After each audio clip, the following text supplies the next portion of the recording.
Betting apps బారిన పడిన బాధితులు ఒక్కొక్కరిగా బయటకొస్తున్నారు. టీవీ షోలో బెట్టింగ్ యాడ్స్ చూసి 80 లక్షలు పోగొట్టుకున్నారని వాపోతూ ఉన్నాడు నెల్లూరు జిల్లాకు చెందిన శ్రీరాంబాబు. ఈ యువకుడు 2 ఏళ్లలో 80 లక్షలు నష్టపోయారని ఆవేదన వ్యక్తం చేస్తున్నాడు. ఐపీఎస్ అధికారి సజ్జనార్ సోషల్ మీడియా ద్వారా ఇచ్చిన ధైర్యంతో బెట్టింగ్ యాప్స్ పై ఫిర్యాదు చేసేందుకు ముందుకొచ్చాడు. యువత బెట్టింగ్ యాప్స్ జోలికి వెళ్లి తమ జీవితాలు నాశనం చేసుకోవద్దని చెబుతోన్న శ్రీరాంబాబుతో మా ప్రతినిధి సాగర్ ఫేస్ టు ఫేస్. రాష్ట్ర వ్యాప్తంగా సంచలనం సృష్టిస్తున్న బెట్టింగ్ యాప్ కేసులో బాధితులు కూడా ముందుకు వస్తున్నారు. లక్షల రూపాయలు నష్టపోయి తమ జీవితాలనే కోల్పోయామంటున్నారు. ప్రస్తుతం మనతో పాటు నెల్లూరుకు సంబంధించిన శ్రీరాంబాబు అనే బాధితులు ఉన్నారు. ప్రస్తుతం పంజాగుట్ట పోలీస్ స్టేషన్కి వచ్చాడు. ఇప్పటికే బెట్టింగ్ యాప్స్ పైన కేసులు నమోదవుతున్న నేపథ్యంలో తాను కొన్ని వివరాలు అందించడానికి కూడా సిద్ధంగా ఉన్నట్లు తెలుస్తుంది. మనం ఒకసారి బాధితుడితో మాట్లాడే ప్రయత్నం చేద్దాం. శ్రీరాంబాబు గారు, మీరు ఎక్కడి నుంచి వచ్చారు? మీరు ఎన్ని సంవత్సరాల నుంచి బెట్టింగ్ యాప్స్ ద్వారా బెట్టింగ్స్ నడిపిస్తున్నారు? నేను నెల్లూరు జిల్లా నుంచి వచ్చాను సార్. నా పేరు శ్రీరాంబాబు, అందరు రాంబాబు అంటారు. 2 ఇయర్స్గా బెట్టింగ్ ఆడుతున్నాను సార్. నేను బెట్టింగ్ 2 ఇయర్స్. ఎంత నష్టపోయారు? 80 లక్షల వరకు నష్టపోయాను సార్. 80 లక్షలు మీరు ఎందుకు పెట్టాలనిపించింది? బెట్టింగ్ యాప్స్ ద్వారా మరి నష్టపోతున్నాము అని అనిపించలేదా మీకు? ఎప్పుడు అనిపిస్తుంటుంది సార్, కానీ దాంట్లోంచి బయటకు రాలేకపోతున్నాం సార్. ఎందుకు రాలేకపోయినావు బయటికి? మనం ఎవరిని అడిగినా డబ్బులు ఇస్తున్నారు, వేస్తున్నాం. ఈ రోజు కాకపోతే రేపు సంపాదించవచ్చు. ఇవాళ 1000 రూపాయలు పోయాయి కదా, రేపు 2000గా పెట్టి గెలుచుకుందాం అనే ఆలోచన ధోరణే వస్తుంది, కానీ దీన్ని మానేయాలనే ధోరణి రావట్లేదు సార్. అంటే ఈ అప్పులు ఎట్లా కట్టాలి? మనం సంపాదించి కట్టలేము. ఆల్రెడీ అప్పులు ఉన్నాము. దీంట్లో ఒకసారి అలవాటు అయితే డబ్బులు వచ్చాయి సార్. ముందు అలవాటు అయినప్పుడు డబ్బులు బాగా భారీగానే వచ్చాయి సార్. మీరు ఏం చేస్తారన్నా జనరల్గా అక్కడ ఊర్లో? నెల్లూరు జిల్లాలో ఏ ఊరు మీది? మీరు ఏం వ్యాపారం చేస్తుంటారు? నెల్లూరు జిల్లాలో ఏఎస్పేట మండలం కావలాడు వల్ల విలేజ్ సార్. 2019లో టెంట్ హౌస్ పెట్టాను సార్. 2 ఇయర్స్ కరోనాలో బాగా నష్టపోయాను సార్. టెంట్ హౌస్లో కరెంటు సామాను కానీ అన్ని నడవకు కానీ నాకు కరోనా వచ్చి కానీ కొంచెం బాగా లాస్ అయ్యాను సార్. తర్వాత లేబర్గా కూలి పనులు ముఠా కట్టి కూలీలు తీసుకెళ్తా చేస్తూ ఉంటాను సార్. తర్వాత ఈ యాప్ ఒక షో చూశాను సార్. షోలో యాప్ని చూసి ప్రమోషన్ చూసి, అంటే షో ఏందని గూగుల్. ఏ షో చూసినావు అసలు? ఫస్ట్ బెట్టింగ్ యాప్ ఏ యాప్లో పెట్టినావు? ఎంత డబ్బులు పెట్టినావు? ఏ షో ద్వారా నీకు ఈ బెట్టింగ్ యాప్ల గురించి తెలిసింది? Unstoppable show sir. Unstoppable sir Balakrishna యాంకరింగ్గా ఉండే షోలో ప్రభాస్ సార్ గెస్ట్గా వచ్చారు sir. Prabhas sir, Gopichand sir, ఇద్దరు. ప్రభాస్ సార్ అభిమాని sir. Gopichand sir, Prabhas sir వచ్చారు సార్. అప్పుడు వచ్చినప్పుడు షో చూసాను సార్. ప్రమోషన్స్లో స్ప్రైట్ అనే ఒక అతనికి స్ప్రైట్ గిఫ్ట్ హ్యాంపర్స్ ఇస్తారు. అట్లానే ప్రభాస్ సార్కి, గోపిచంద్ సార్కి ఒక బాక్స్ ఇస్తారు సార్ బాలకృష్ణ గారు. ఫండబులేట్ యాప్ ఒక బాక్స్ ఇస్తూ ఈ ఫండబులేట్ గేమ్స్ ఆడండి, గిఫ్ట్లు పొందండి అని ప్రభాస్ సార్కి, గోపిచంద్ సార్కి ఇస్తూ ఉంటాడు సార్ బాలకృష్ణ సార్ గారు. అప్పుడు ప్రభాస్ సారు, గోపిచంద్ సార్ కూడా సైన్ కూడా చేశారు సార్. అది ఏదో గిఫ్ట్లు వస్తాయని చెప్పి ఆ యాప్ని డౌన్లోడ్ చేశాను సార్. ఏ యాప్? ఫండబులేట్ యాప్. 10,000 ఇన్వెస్ట్ చేశాను సార్. 8 ఉంది సార్ నా దగ్గర ఉంది సార్. 10,000 చేశాను సార్. డబ్బులు వచ్చాయి? 8,000 వరకు గెలుచుకున్నాను. 18,000 వరకు అయింది సార్. 8,000 వరకు గెలవగానే మీకు ఆశ వచ్చిందా ఇంకా గెలవచ్చు అని చెప్పి? అలాగే ఆశ వచ్చింది సార్. 3 lakhs వరకు గెలుచుకున్నా సార్. ఒక 1.5 monthలో, స్టార్టింగ్లో 1.5 monthలో ఒక రోజు పోయినా 2 రోజులు పోయినా, తర్వాత 1.5 monthలో 3 lakhs వరకు గెలుచుకున్నా సార్ నేను. అబద్ధం. మరి దీనిపైన మీరు పోలీసులకు ఏమైనా కంప్లైంట్ చేశారా? ఇప్పటివరకు మీ నెల్లూరులో కావచ్చు, ఇతర ఎక్కడైనా కంప్లైంట్ చేస్తారా? ఎక్కడా కంప్లైంట్ చేయలేదు సార్. ఇప్పుడు కంప్లైంట్ చేద్దాం. సజ్జనార్ సార్ గారు వీటి గురించి బాగా సీరియస్గా తీసుకోండి బట్టి బెట్టింగ్ ప్రమోట్ చేసిన వాళ్ళని తీసుకొచ్చి అరెస్ట్ చేయడం కానీ జరుగుతున్నాయి.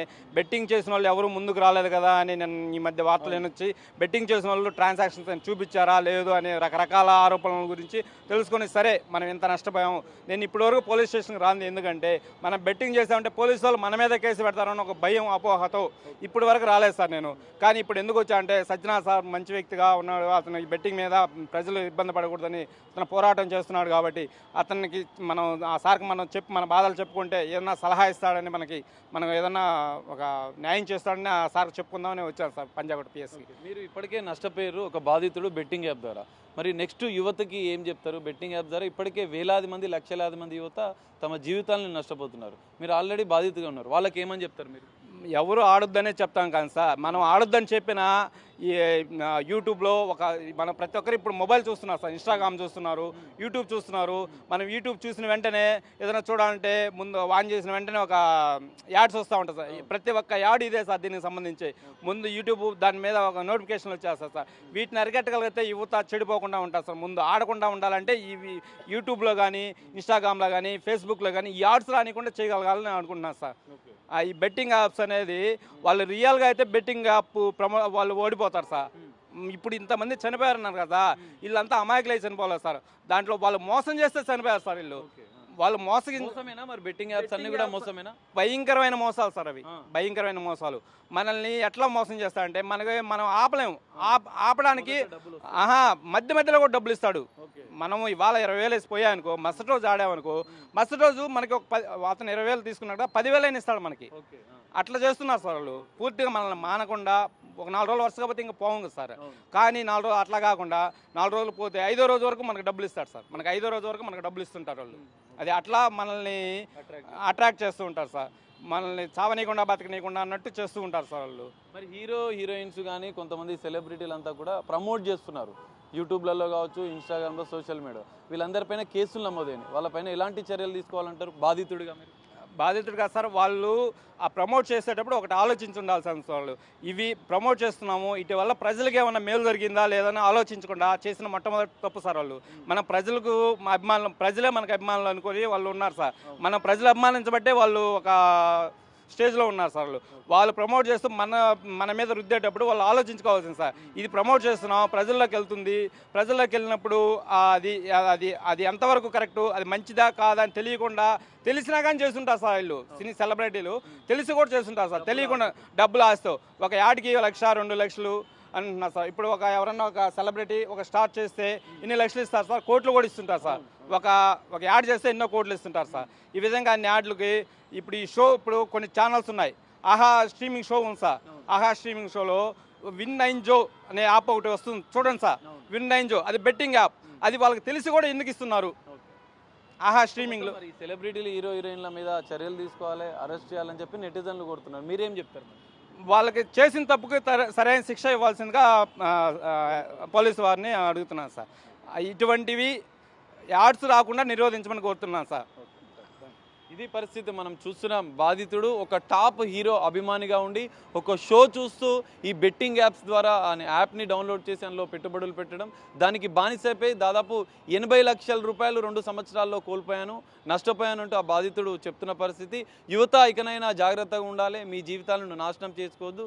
సజ్జనార్ సార్ సోషల్ మీడియాలో చేసిన ఉద్యమాన్ని స్పందించి తాను బాధితుడిగా ముందుకు వచ్చాను. మొదట పోలీసులు బెట్టింగ్ యాప్స్ పెడితే తనపైనే చర్యలు తీసుకుంటారనే భయానికి ముందుకు రాలేదు. కానీ ఇప్పుడు సజ్జనార్ సార్ ధైర్యం ఇచ్చిన నేపథ్యంలో భవిష్యత్తులో యువత ఎవరూ మోసపోకుండా ఉండాలని చెప్పి ఒక బాధితుడిగా తాను ముందుకొచ్చానని చెప్పి బాధితుడు శ్రీరామ్ బాబు చెప్తున్న పరిస్థితి మనకు కనిపిస్తుంది. కెమెరామెన్ శ్రీనితో కలిసి సాగర్, బిగ్ టీవీ, హైదరాబాద్.